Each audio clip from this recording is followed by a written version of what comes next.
예, 어제 장모님 장례를 은혜 가운데 잘 마쳤습니다. 함께 오셔서 슬퍼해 주셔서 감사를 드리고요. 장례식장에서 예배를 드리며 항상 여러 가지 생각이 많이 들어요. 우리가 장례를 치를 때에 장례식장에서 드리는 예배는 조금 의미가 다릅니다. 아, 처갓집 이남 이녀 이제 네 명의 자녀가 있는데 이제 각기 다 다른 교회를 다녀요. 그래서 각기 다른 교회에서 예배를 드립니다. 그런데 드는 생각이 무엇이냐면 그렇게 함께 했던 성도들이 와서 예배를 드리고 또 자녀들이 다니는 교회에서 와서 예배를 드리는데 정작 죽음을 맞이한 사람은 예배를 드릴 수 없죠. 결국 예배를 드릴 수 있는 것은 산 그리스도인입니다. 그리스도인이 하나님의 백성이 장례식장이라 할지라도 하나님 앞에 예배 드릴 수 있는 특권이 있다는 것이죠. 예배를 드린다는 것이 얼마나 기쁜 일입니까? 아무리 뭐 명성이 있고 훌륭한 사람이라 할지라도 관 속에 들어가서 예배할 수 없습니다. 그러나 아무리 열악하지만 세상에서 아무도 알아주지 않지만 하나님 앞에 예배 드릴 수 있다는 것은 굉장한 기쁨입니다. 예배는 누구에게 드리는 것이죠? 예배는 하나님만 높여 드리는 것입니다. 인간의 부족과 결핍을 채우는 시간이 아니라는 것이죠. 또 우리가 재미있으려고 하는 자리도 아닙니다. 하나님께서 우리가 하나님을 높이면 하나님을 예배하면 하나님께서 우리를 긍휼히 여기시고 우리 가운데 은혜를 내려주시는 것이죠. 우리는 그 은혜로 살아갑니다. 그 은혜를 통하여서 한 주일의 삶이 하나님께 드려지는 우리의 삶이 하나님께 드려지는 찬송이 되는 것이고 예배의 삶을 살아가는 것이죠. 세상에 우연이 존재할까요? 세상에는 우연이 존재하지 않습니다. 그래서 진화론은 거짓입니다. 우리가 부모를 만난 것, 또 태어난 곳, 다녔던 학교, 선생님, 교회, 사역, 어느 것 하나 우연은 없다는 것입니다. 우리가 밤하늘에 광대한 하늘을 바라보면 여러분 어떤 생각이 듭니까? 사실 하늘에 있는 별을 쳐다본 적도 오래되죠? 요즘에 새벽이 나올 때 이렇게 하늘을 보면 이제 별이 보이더라고요. 불과 얼마 전까지만 해도 새벽에 별을 못 봤어요.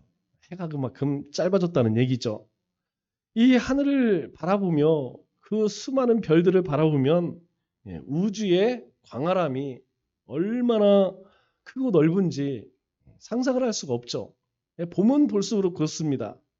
여러분 밤하늘을 쳐다보면 정말 무한하다는 것, 그 안에 우리의 존재가 정말 미약하다는 것, 우리의 존재는 그런 존재입니다.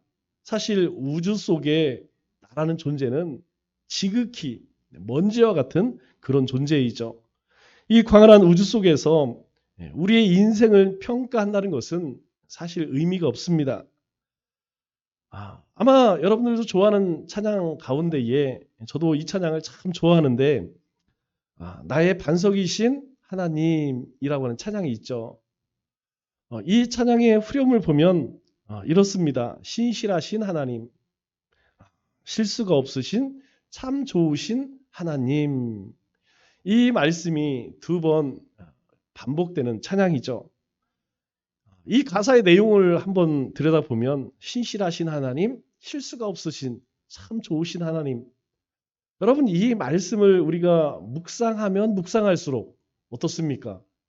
요즘 말로 가슴이 웅장해져요. 하나님은 실수가 없으신 좋으신 하나님이래. 신실하신 하나님. 우리가 믿을 만한 하나님, 믿으신 하나님, 결코 약속을 어기지 않는 그 하나님은 실수가 없으신 참 좋은 하나님 이렇게 말씀하고 있습니다. 여러분, 하나님이 실수가 있을까요? 없습니다. 이 찬양의 고백처럼 우리는 우리의 삶 속에서 이해하지 못하는 일들을 겪을 때마다 실수가 없으신 하나님을 만나게 돼요. 간혹 우리는 고난 속에서, 어려움 속에서 살짝 의심도 하죠. 하나님 정말 계신가? 하나님 관심이 있으신가? 하나님께서 정말 이 일을 이루실까? 라고 하는 생각도 잠깐 들기는 해요. 그러나 그것은 아주 잠깐입니다. 결국에는 하나님께서 그렇게 이루시는 것을 우리는 우리의 전 인생을 통하여서 경험하게 되죠. 우연이란 뭘까요? 우연이라고 하는 것은 인과관계가 없는, 뜻하지 않는 일이 일어나는 거예요. 자, 우리가 어떤 사람에게 해코지를 했어요. 그러면 그 사람에게 내가 어떤 일을 당하겠죠. 이건 우연이 아니죠. 그런데 아무 상관도 없는데 생각지도 않은 일이 일어난, 그것을 우리는 우연이라고 이야기를 합니다. 사람의 상식과 경험을 뛰어넘는, 이해할 수 없는 상황, 그것을 우리는 우연이라고 이야기를 하죠. 그러나 우리가 하나님의 주권과 하나님의 섭리 안에서는 여러분, 이 우연이 존재할까요? 그렇지 않다는 것이죠. 하나님의 다스림 속에 결코 우연이라는 것은 존재하지 않는다는 것입니다. 지금은 우리가 이해하지 못해서 뭐라고 이야기해요? 우연이라는 말을 씁니다. 우리가 이해되지 않기 때문에 우리의 지식이나 경험이나 우리가 가지고 있는 생각으로 받아들일 수 없기 때문에 우연이라고 생각해요. 그러나 우리가 나중에 하나님 나라에 가면 그때는 우리가 하나님의 정확한 섭리 안에서 살았다는 것을 우리가 깨닫게 되겠죠. 우리 룻기 2장에는 룻이 이삭을 줍는 장면이 나옵니다. 룻이 누굴까요? 나오미의 며느리죠. 그러면 왜 룻이 이 들판에 나가서 이삭을 줍게 되었을까요? 그의 시어머니 나오미와 남편 엘리멜렉 두 자녀가 있었죠. 기런과 말론.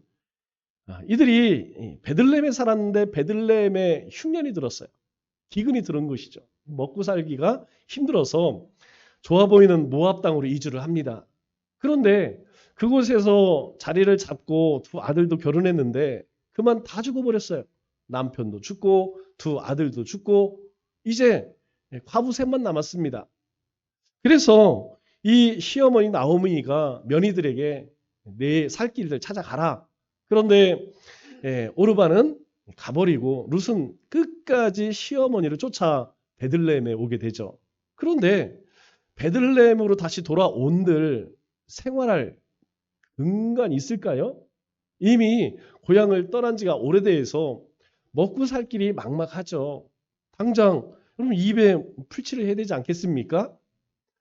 그런데 이 룻이 이 시어머니를 잘 공경을 해요. 가만히 보니까 이 이스라엘 사람들은 추수를 할 때 땅에 떨어진 이삭을 줍지 않는 풍속이 있더라고요. 하나님께서 명령하신 것입니다. 나그네가 혹시 길거리에서 밤을 지새면 그냥 두지 말라는 것이죠. 초대해서 먹이고 재우라는 것입니다. 또 가난한 사람들, 과부들을 위해서 그냥 나무의 열매 다 따지 말고 남겨두라는 것이죠. 또 곡식을 추수할 때도 바닥에 떨어진 이삭들 그것까지 팍팍 긁어가지 말고 그냥 두라는 것입니다. 그러면 이런 가난한 사람들이 그것을 주어서 연명할 수 있게 되는 것이죠. 오늘 3절 말씀을 보니까 이렇게 이야기를 합니다. 룻이 가서 베는 자를 따라 밭에 이삭을 줍는데 우연히 엘리멜렉의 친족 보아스에게 속한 밭에 이르렀더라. 이렇게 말씀합니다. 룻은 뭐 아는 사람이 없죠. 그래서 베는 자를 따라서 이제 수확하는 일꾼들을 따라서 이제 곡식을 베고 있는 그런 일꾼들을 쫓아가서 그 뒤에서 이삭을 주었어요. 그런데 하필 우연히 성경이 말합니다. 우연히 그 밭이 시어머니 나오미의 남편, 시아버지죠. 엘리멜렉의 친족, 가까운 그런 친척이라는 것이죠. 보아스에 속한 밭이다. 이렇게 이야기합니다. 우리가 이 말씀 가운데에 우연이라고 하는 말, 우리가 요나서를 읽어보면 요나가 하나님께서 야, 저 니느웨 가서 하나님의 말씀을 좀 선포해라. 그랬더니 싫어요. 왜냐하면 저 아수르는 이스라엘 백성들을 엄청 괴롭혔던 민족이거든요. 그래서 요나가 도망쳐서 어디로 가느냐? 다시스로 가는 배를 타요. 그런데 성경이 이야기합니다. 우연히 도망쳐서 저 항구에 갔더니 마침 거기에 뭐가 있었느냐? 다시스로 가는 배가 있었죠. 이것만 보면 정말 형통이죠. 그냥 내가 마음 먹은 대로 다 이루어지는 것 같아요. 그런데 중요한 것은 이 모든 것이 하나님의 섭리 가운데 있었다는 것이죠. 즉 우연히 룻이 이 보아스에 속한 밭에 갔지만 그 상황은 지금 하나님의 섭리 속에 있다는 것을 우리가 알게 됩니다. 보아스가 만일 하나님의 계획에 맞춰서 그곳에 오지 않았다면 어떻게 됐을까요? 4절 말씀을 보니까 이렇게 성경은 이야기합니다. 마침. 그 마침 그때가 언제예요? 먹을 것이 없어서 뭔가 입에 풀칠하기 위해서 우연히 이삭 주우러 갔던 그 밭에서 이제 이삭을 주울 그때 마침 보아스가 베들레헴에서부터 와서 베는 자들에게 이르되, 베들레헴은 시내죠. 아마 이삭을 주었던 것은 조금 더 이 읍내에 떨어진 곳인가 봐요. 마침 그때 보아스가 시내에서 지금 추수하는 그 밭으로 왔다. 성경은 이렇게 이야기합니다. 이 말씀 가운데 마침이라는 단어 우리말로 해석을 하면 바로 그때라는 말입니다. 바로 그때. 즉 이 단어는 중요한 사건의 전환점을 나타날 때 하나님이 드러내고 싶은 어떤 사건 내용 그것을 드러낼 때에 나타나는 감탄사예요. 우연히 룻이 어느 밭인지 몰라요. 그냥 사람들이 추수하길래 갔습니다. 그런데 그 밭은 누구의 밭이었느냐? 바로 친족 보아스의 밭이었다는 것이죠.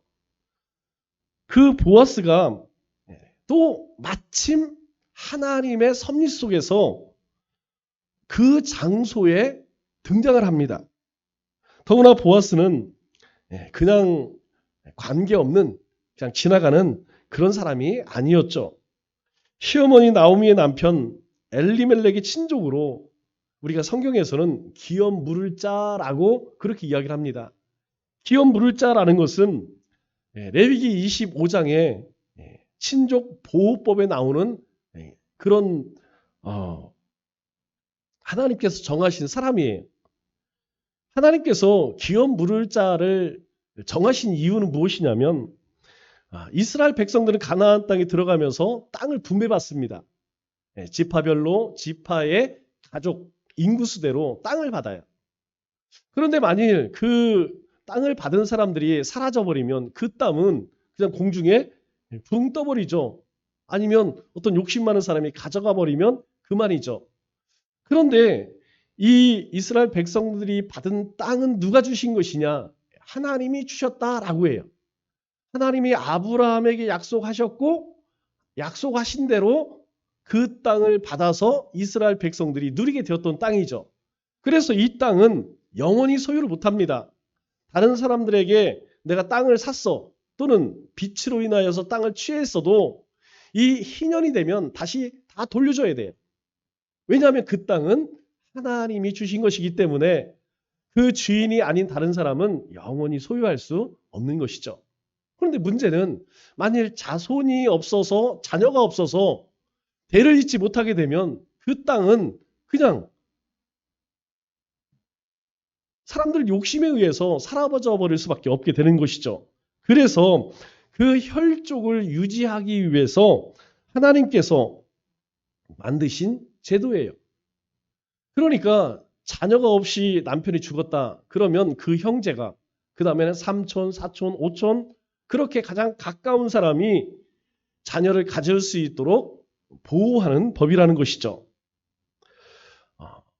그 사람이 누구였느냐? 지금 시어머니 나오미 가장 남편 죽었죠? 두 아들 죽었어요. 그리고 며느리 하나밖에 남지 않았습니다. 그러면 이 가문은 이제 이 나오미와 룻이 죽어버리면 이 집안은 사라져버리는 거예요.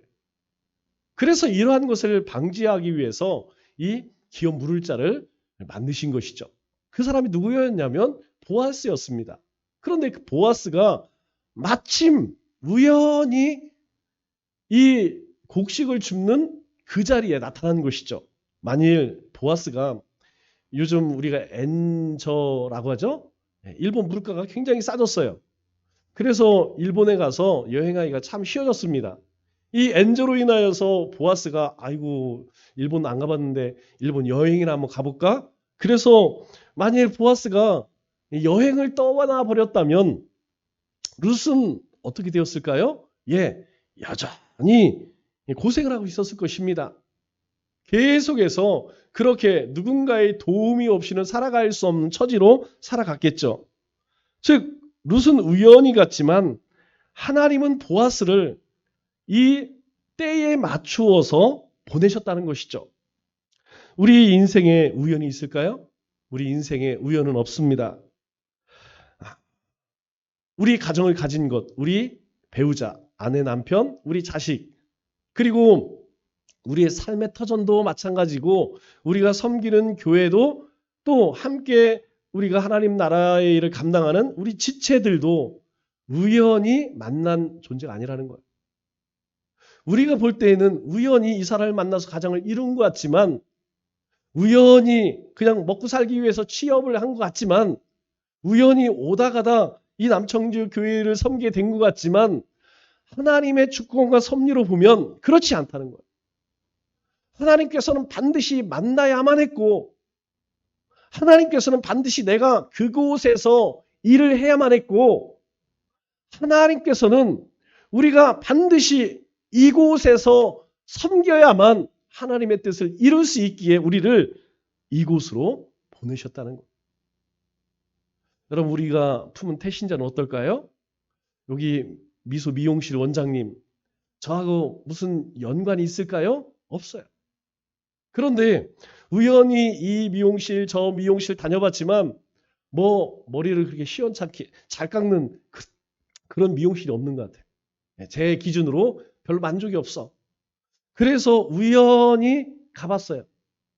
그런데 그분이 예수를 안 믿는 분이에요.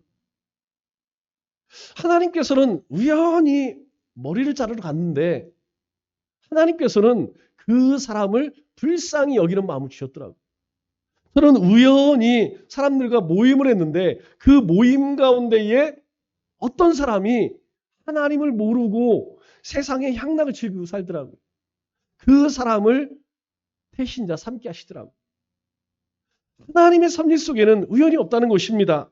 우리는 인생을 우연히 그럭저럭 살아간다고 생각하지만 전혀 그렇지 않다는 것이죠. 하나님의 손의 인생은 결코 그럴 수 없다는 것입니다. 우연은 세상 사람들이 말하는 것이죠.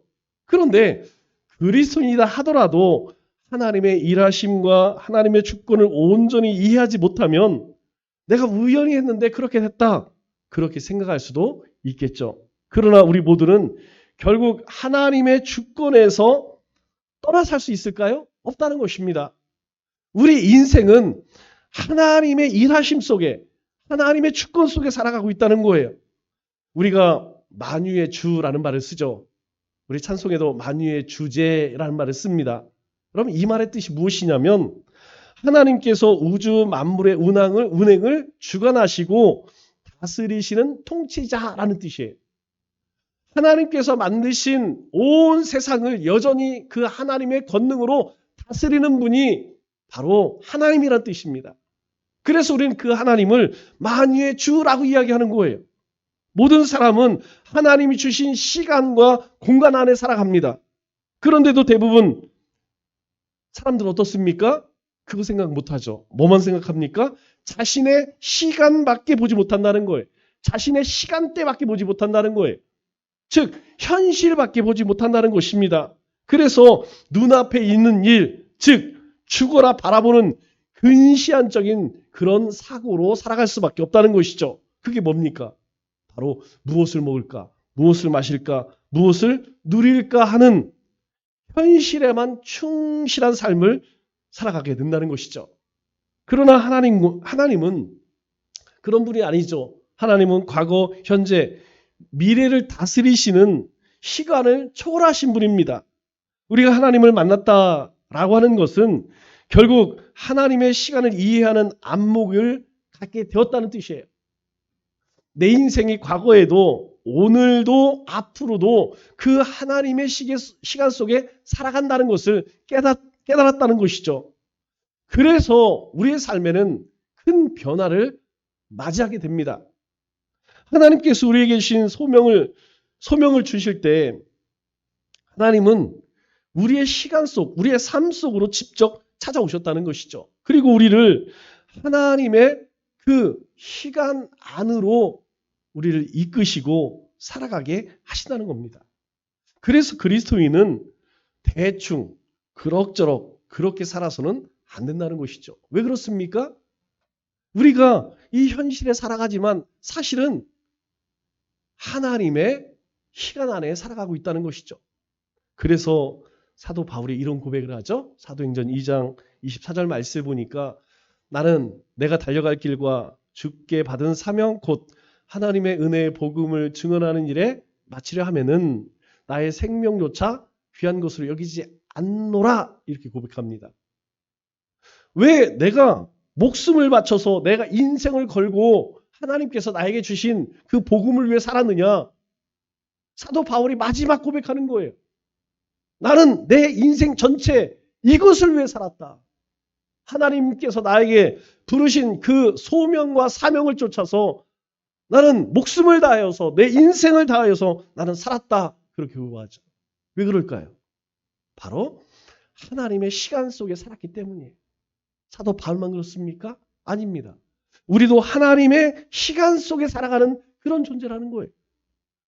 하나님께서 제자들을 부르시는 장면을 보면 참 재미있는 사건들이 많이 있어요. 베드로 어부죠? 어부가 하는 일이 뭡니까? 고기 잡는 일이죠. 그런데 성경에 베드로가 고기를 많이 잡았다? 없습니다. 이상하게 베드로는 어부인데 고기를 제대로 잡지 못하는 어부예요. 그런데 이 어부인 베드로가 그저 평범한 어부로서 그렇게 살아갈 때 그는 대부분 고기를 많이 잡지 못하는 인생을 살았습니다.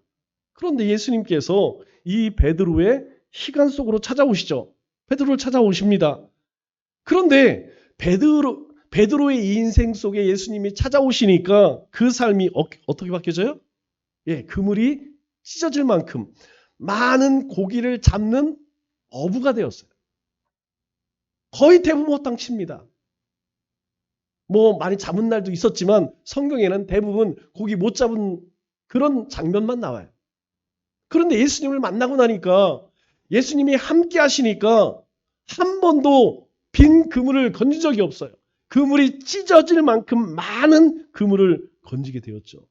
우리 누가복음 5장 5절 말씀을 보면 예수님이 이렇게 말씀하시죠. 베드로야 깊은 데에다 그물을 내려봐라.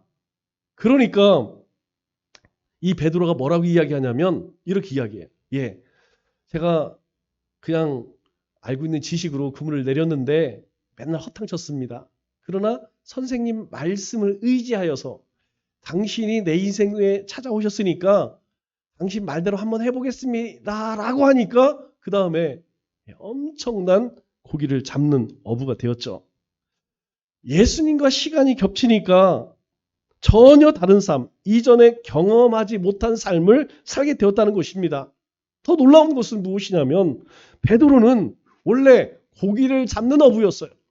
그런데 예수님과 시간이 겹치니까 사람을 낚는 어부의 삶으로 그렇게 인생이 바뀌어졌다는 것이죠. 그렇다면 우리가 궁금한 게 있어요. 나는 내 인생은 예수님과 얼마나 겹치는 인생을 살고 있느냐. 즉 예수님을 만나는 시간이 내 삶 속에는 얼마나 되느냐라는 것이죠. 여러분 우리 인생도 다를 게 없습니다. 우리 인생도 베드로처럼 그렇게 열심히 그물을 건져요. 내립니다. 그러나 실상 거두는 건 여러분 얼마 되지 않죠? 예수님께서 우리 인생 가운데에서 겹쳐질 때, 만나질 때에, 경험되어질 때에 우리의 삶 속에는요. 그 예수님이 행하시는 놀라운 기적을 경험하는 것입니다. 그렇다면 하루의 삶을 한번 살펴보세요. 내가 예수님을 만나는 시간은 과연 얼마인가? 우리는 참 궁금했어요. 예수님이 왜 쉬지 말고 기도하라? 왜 쉬지 말고 기도하라? 여러분 이해가 됩니까? 여러분 잘 이해가 안 되죠. 머리는 좀 이해가 돼요. 예수님이 하라고 했으니까 응답하신다니까 쉬지 말고 기도해라.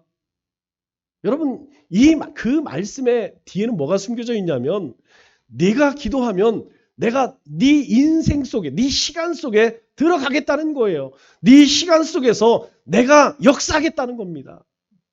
네가 그렇게 발버둥 치고 네 마음 가운데 그렇게 소망하는 것, 그렇게 고통스러운 것 내가 해결해 주겠다는 거예요.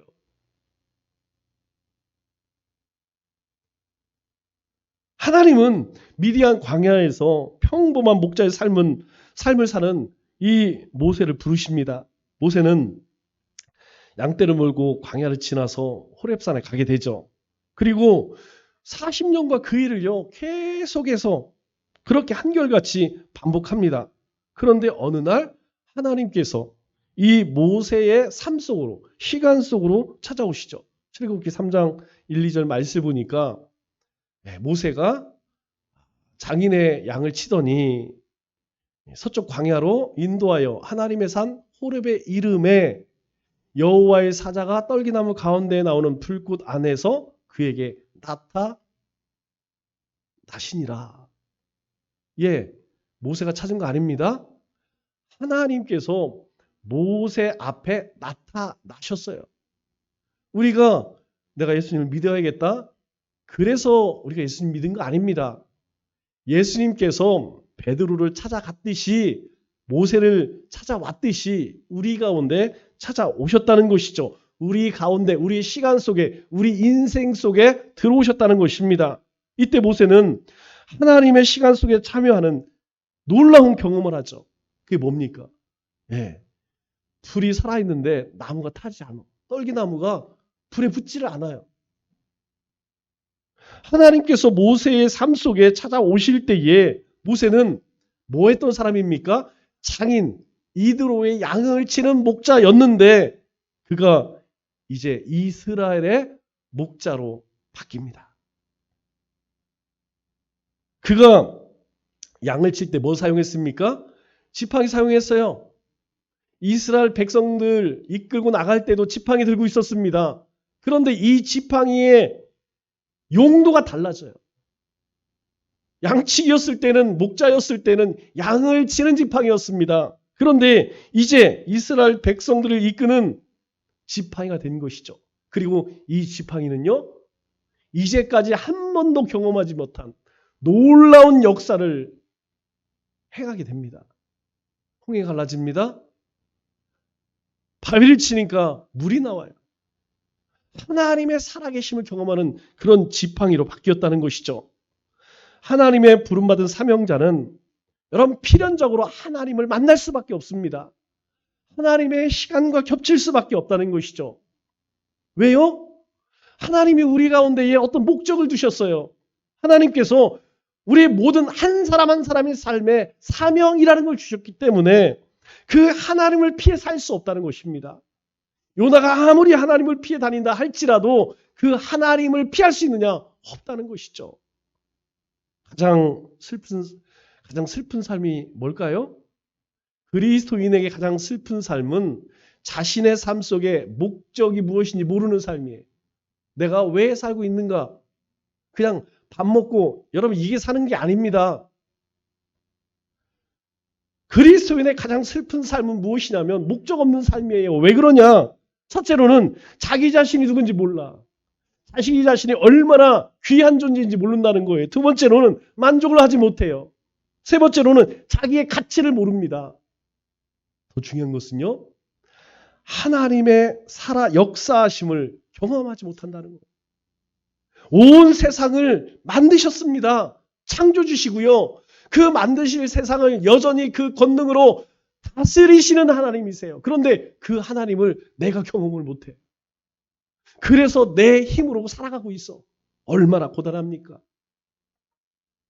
하나님의 부름받은 자는 더 이상 자신의 시간 속에서만 살아갈 수 없다는 것이, 비록 우리가 이 조그만 지방 도시에 살고 있지만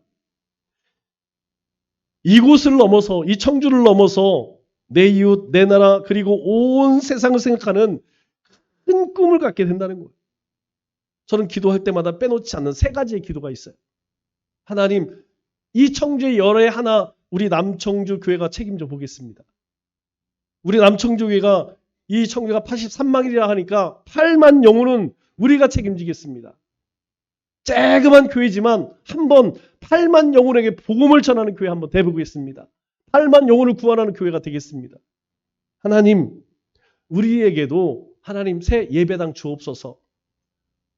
8만 영혼이 예배 드리려면 그만한 예배당이 있어야 할 거 아니에요. 하나님, 땅끝까지 복음 전하는데 이제까지 우리가 4곳 교회를 섬기고 있죠? 소아시아의 7교회처럼 하나님 7개의 선교지가 있었으면 좋겠습니다. 빼놓지 않는 기도에. 지금 4개니까 3개 하나님 더 주세요. 우리도 미약하지만 우리가 하나님의 복음이 온 세상 가운데 땅끝까지 그렇게 증거되는 일에 쓰임받기를 원합니다. 이 3가지는 제가 빼놓지 않고 기도해. 우리가 교통신호를 지키고 쓰레기 분리를 처리해야 하고 법을 지키는 것은 범칙금이 무서워서가 아니라 우리 이웃과 세상을 위한 것이기 때문에 우리는 그러한 것을 열심히 합니다. 그리스도인은 무의식 속에 세상을 바라보며 하나님의 뜻을 깨달을 수밖에 없는 존재입니다. 모든 일들이 우연히 이루어지는 것 같지만 하나님은 그 우연한 가운데에 마침내 그때에 역사하신다는 것이죠. 그렇다면 우연히 우리 마음에 주시는 도전은 무엇입니까? 그렇다면 우연히 우리 마음속에 꿈꾸는 것이 무엇입니까? 하나님은 우리가 우연히 마음에 품는 그 도전, 하나님께서는 우리 마음 가운데 우연히 꿈꾸는 그것을 통하여서 행하시기를 원하신다는 것. 그렇기 때문에 하나님의 음성에 귀를 기울여야 합니다. 그 하나님의 인도하심에 순종해야 합니다. 하나님 나에게 뭐라고 말씀하시는지, 하나님이 내 삶을 어떻게 인도해 가시는지 말씀을 뵙겠습니다. 우리의 삶은 결코 우연히 사는 인생이 아닙니다. 하나님께서 만세전에 택하셔서 마침 하나님이 우리 인생에 찾아오셨어요. 그래서 하나님의 시간과 능력과 인도하심 속에 사는 인생이 되었다는 것입니다. 그리고 모세와 베드로에게 말씀하신 것처럼 우리에게도 사명을 주셨어요. 그 사명이 무엇입니까?